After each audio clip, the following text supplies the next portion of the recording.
Selamat datang di cerita romantis. Semua cerita ada di sini. Untuk memberi semangat author, silahkan subscribe dulu dan nyalakan lonceng notifikasinya. Pembuka. Starla Faranggis dan Adiputra Daniel memutuskan menikah setelah menjalin kasih selama 2 tahun. Siapa yang menyangka, di malam pertama Starla memergoki Daniel tengah bermain api bersama Alarie, teman terdekatnya. Kejanggalan aneh pun satu persatu terkuak. Karena dendam, Starla terlibat dengan orang paling berbahaya. Bagai pedang bermata dua. Aldebaran Adamson, seorang CEO yang menjadi rival bisnis keluarga Starla. Sosok sempurna dengan skandal wanita terpatri pada perangainya. Baiklah, aku akan membantumu. Sebagai gantinya, kamu harus menjadi wanitaku seumur hidup. Pinta Aldebaran Adamson yang tidak bisa dibantah. Panggung sandiwara telah dimulai. Pilihannya hanya 2. Menang balas dendam atau kalah di bawah pesona Aldebaran Adamson. Mampukah Starla menjalankan misinya? Dan inilah membalas sebuah pengkhianatan. Bagian pertama.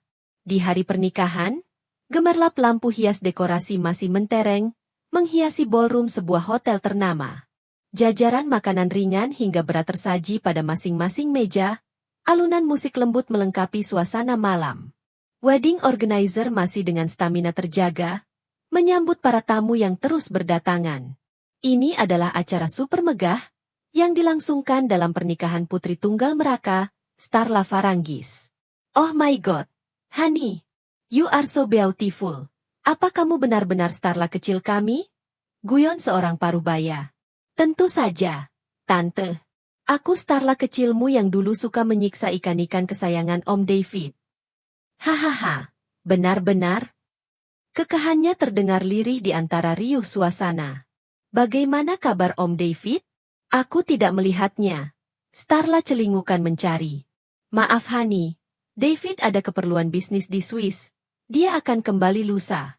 Seharusnya tanda tangan kerjasama sudah terjalin dari jauh hari. Tapi tiba-tiba keadaan koleganya memburuk, sedangkan ada beberapa hal yang masih harus diurus. Dia menghela berat. Aku kira Om David masih marah, dengan arwana platinum yang kubuat mati dulu. Haha, mana mungkin honey. David hanya mendumel beberapa hari saja. Setelah itu dia ikut acara lelang yang diselenggarakan komunitas pecinta ikan, lalu mendapat pengganti yang baru. Kamu tidak perlu khawatir. Wah. Aku semakin merasa berdosa. Sepertinya aku harus menggantinya suatu hari nanti. Tidak perlu. Sayang, tindakanmu itu sudah benar. Sekarang justru tante yang ingin membunuh ikan pelakor itu. Bisa-bisanya David lebih sering ngobrol dengan ikan ketimbang istrinya sendiri. Dengusnya. Gelak tawa terdengar memenuhi ballroom malam itu. Orang paling bahagia adalah Starla. Setelah banyak melewati ujian, akhirnya ia bisa menikah dengan Daniel, kekasihnya. Orang yang akan menemani hingga hari tua. Oh ya, di mana Daniel? Tante ingin berbicara padanya. Tante Carla menelusuri ballroom, mencari sosok Daniel. Sepertinya tadi aku melihat dia sedang ngobrol dengan Pak Purbaya di sana. Astaga, itu Pak Purbaya? Menteri Keuangan baru itu? Tante ngobrol saja dulu dengan beliau. Aku akan mencari Daniel. Starla menyisir ke segala arah, tak ditemui. Ia memilih berganti lokasi. Mungkin Daniel sedang istirahat di ruang tunggu. Sapaan orang terpaksa Starla tanggapi singkat. Mengingat ia peran utama pada malam hari ini, tidak mungkin ia mengabaikan begitu saja. Setelah memasuki ruang tunggu, ia tidak mendapatkan Daniel. Hilang kemana dia di saat acara penting seperti ini? Gerutu Starla. Helaan nafas terdengar berat. Kamu kemana sih? Ia mencoba mendial nomor Daniel. Sebisa mungkin Starla tidak ingin menggunakan ponsel di acara seperti ini. Karena mungkin Daniel sedang berhadapan dengan orang penting, sampai tidak bisa mengangkat telepon. Dulu, Starla juga punya pengalaman buruk tentang ini. Keegoisannya yang menginginkan kabar dari Daniel, yang sedang menemui kolega di negeri seberang, membuahkan akibat fatal kegagalan kerjasama. Daniel mengaku tidak bisa fokus karena direcoki terus. Saat itu Starla benar-benar menyesal. Dari sana sebuah prinsip ditanamkan, jangan menelepon di saat acara penting. Tapi, saat ini Starla sudah jadi istrinya. Starla bukan lagi pacar yang menginginkan kabar. Kini ada ikatan yang menghubungkan mereka. Jadi, tidak apa jika Starla menelpon. Dia putuskan demikian. Semoga aja ini tidak mengganggu. Starla membulatkan tekad. Nada panggilan pun terdengar beberapa kali. Bersamaan dengan itu ada suara langkah yang mendekat. Ketika bunyi pintu terdengar, spontan Starla bersembunyi. Ia pun tidak tahu kenapa tubuhnya refleks melakukan ini. Ia juga sadar, dirinya bukan anak kecil yang suka mengagetkan orang. Tapi ada alasan, mengapa instingnya refleks memerintahkan bersembunyi. Ya, bunyi langkah itu bukan hanya satu orang. Ruang tunggu ini adalah tempat privasi khusus pengantin. Jika bukan Mua, tidak ada yang boleh masuk kemari. Tapi Daniel? Ia membawa seseorang yang jelas-jelas bukan Mua. Siapa dia dan kenapa? Congratulations honey, you are the best actor. Harusnya kamu jadi artis saja. Aktingmu sungguh luar biasa. Suara wanita itu bergaung, mengisi ruangan sunyi berpendar cahaya minim. Starla bersembunyi di balik sofa menutup rapat-rapat mulutnya. Nafasnya tercekat, ketika menyadari terdengar suara wanita berayun manja, pada laki-laki yang baru saja mengikrarkan ijab kabul dengannya itu, terdengar familiar. Tanpa harus memastikan. Starla tahu jika pemilik suara itu adalah Alarie, sahabatnya sejak mengenyam pendidikan di bangku kuliah. Perjalanan ini sangat panjang. Susah sekali meyakinkan Starla untuk menikah, keluh Daniel. Ia mendarat ke sofa tunggal, merenggangkan sedikit dasinya. Itu karena Starla memang pelin-pelan. Kita yang paling tahu sifatnya sejauh ini. Menyusahkan orang saja. Sudahlah, yang penting rencana kita sudah berjalan. Sekarang tinggal menyingkirkan wanita itu, dan kamu akan memiliki semuanya. Doug, apa maksudnya ini? Menyingkirkan? Gumam Starla dalam hati, kaget penuh curiga. Pelankan suaramu. Aku tidak ingin mengambil resiko seseorang mendengarnya. Ruang ini kedap suara. Kita tidak perlu khawatir. Alarie melirik nakal, menyisir seluruh tubuh Daniel dari atas ke bawah. Bahkan jika kita melakukannya tidak akan ada orang yang tahu. Kalimat provokatif itu mendapat respon positif. Lagi pula siapa yang tidak tergoda dengan tubuh pulen Alarie. Daniel menyeringai nakal sembari mengusap dagu, mempertimbangkan sesuatu. Kalau begitu, hibur aku. Aku benar-benar lelah hari ini. Ucapnya final memutuskan. Persetan, Daniel ingin merasakan Alarie sekarang. Salah siapa dia mancing duluan. Alarie yang tahu, langsung mengambil posisi duduk di depan kaki Daniel. Wajahnya memerah sembari melihat ke satu titik di sana. Kerjakan. Satu titah, dan Daniel mendapat pelayanan luar biasa nikmat. Alarie dan segala keahliannya dalam memprovokasi kelakian seseorang. Mereka melakukan hal nekat itu. Tanpa sadar, ada sosok yang tengah bersembunyi tanpa rencana. Dari sini siapa lagi yang bisa Starla percaya, jika orang terdekatnya saja berkhianat. Terlebih lagi, bagi Starla. Dua orang itu adalah kepercayaannya setelah papanya meninggal. Siapa yang menyangka, buah kepercayaannya dihadiahi pengkhianatan. Mencipkan dendam yang tanpa mereka sadari, akan menjadi bibit penghancur di masa depan. Cukup, cegah Daniel. Ia mendorong kepala Alarie, menjauh dan merapikan kembali pakaian.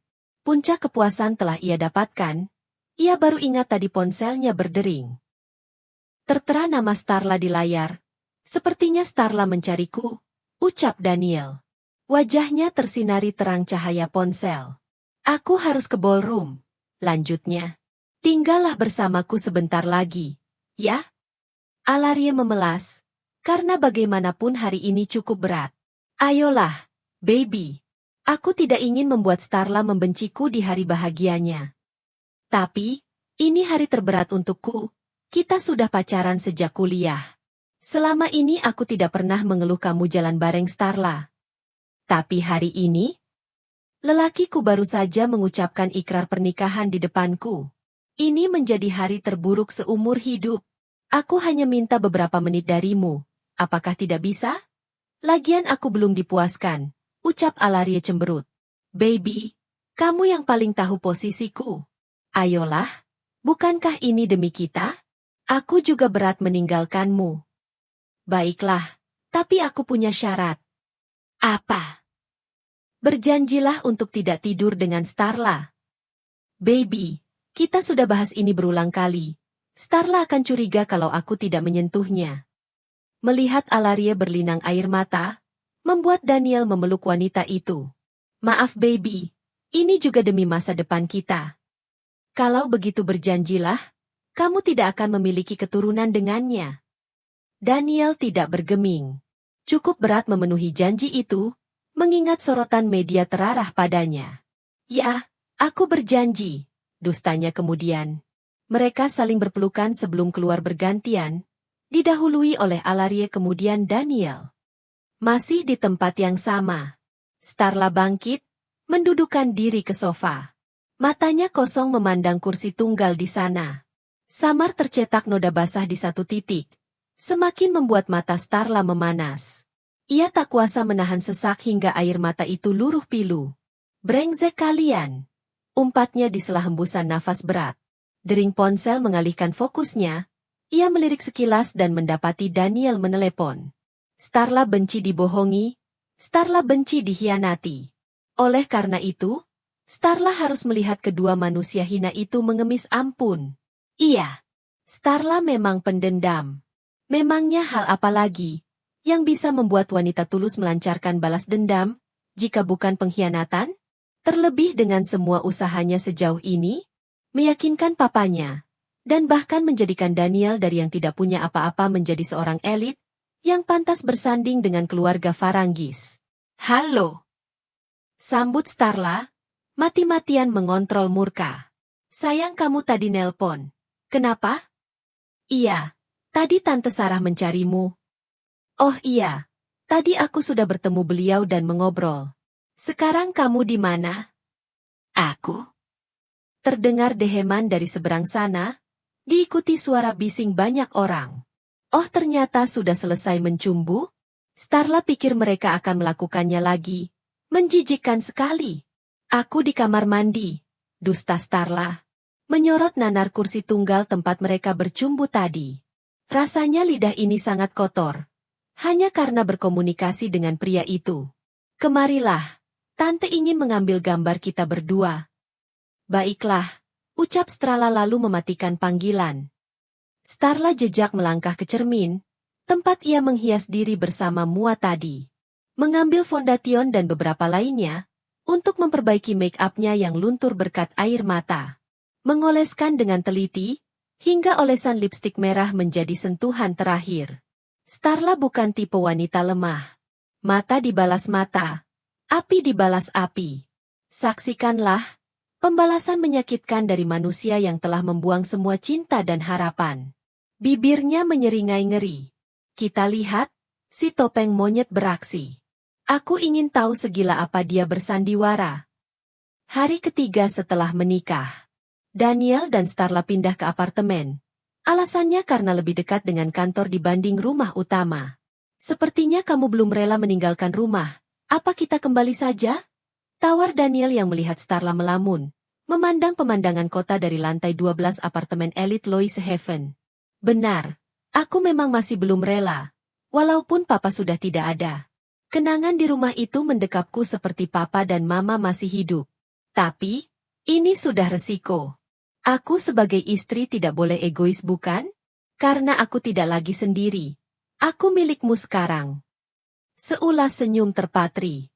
Daniel menyentuh pundak Starla dari belakang. Perlahan tangannya melingkari tubuhnya, hingga hembusan nafas terasa di ceruk leher Starla. Aku bersyukur wanita yang kunikahi adalah kamu. Terima kasih sudah menerima banyak kekuranganku. Sayang, istriku yang cantik, cintaku. 1. Sunggingan sinis tampak jelas di wajah Starla. Bersyukur? Mungkin di kemudian hari, ia akan mengganti kata itu dengan penyesalan. Akan Starla pastikan dia menjadi orang yang paling menyesal. Aku juga bersyukur bertemu laki-laki baik sepertimu. Ucap Starla menekan pada satu kata. Tubuh Starla dibalik oleh kuasa tangan Daniel, hingga kedua manik itu saling menatap. Tatapan syahdu, yang biasa Starla percayai sebagai tatapan tulus selama ini. Siapa yang menyangka? Di balik topeng itu ada sosok iblis berwajah malaikat. Kamu lelah? Tanya Daniel. Bibirnya telah basah ulas salivanya sendiri. Lumayan. Sahut Starla, ia tidak berpaling dari tatapan palsu itu. Baginya, kalah sesungguhnya adalah ketika menyerah. Air mata? Starla berjanji, tidak akan menumpahkan air mata berharganya untuk laki-laki brengsek seperti Daniel. Dan jika mereka menyuguhkan panggung sandiwara, maka Starla akan ikut berperan di dalamnya. Menjadi karakter antagonis pun Starla siap, asal dua parasit ini mendapatkan balasan setimpal. Kalau begitu, ayo kita nikmati malam ini. Aku sudah tidak sabar, si Badru juga udah berontak dari tadi. Bersambung.